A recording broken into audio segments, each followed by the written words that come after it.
Moody's economic forecast. Netanyahu is sort of brushing off this Moody's forecast, but at the same time, holding urgent discussions with senior officials from that agency. What does that say?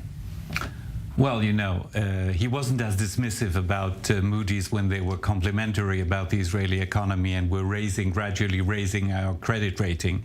So, that's the way it goes. It's like with polls. When they go your way, you say they're excellent, and when they go against you, you say they're just polls, they're not important. I think he is worried. If he were not worried, he wouldn't have made this effort to try and influence last minute the Moody's experts about their declarations. It has to be said, it's a warning.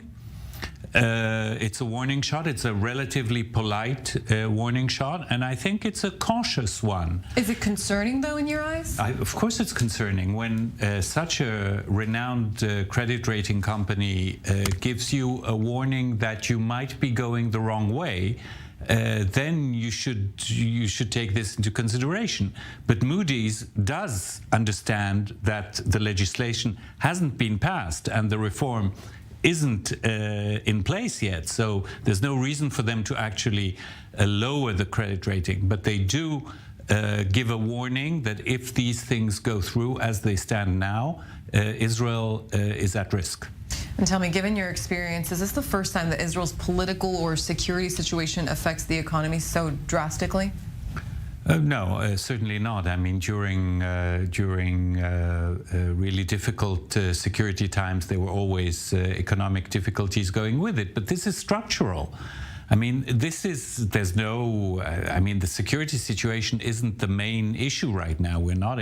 There are security concerns, but we're not in the middle of a war.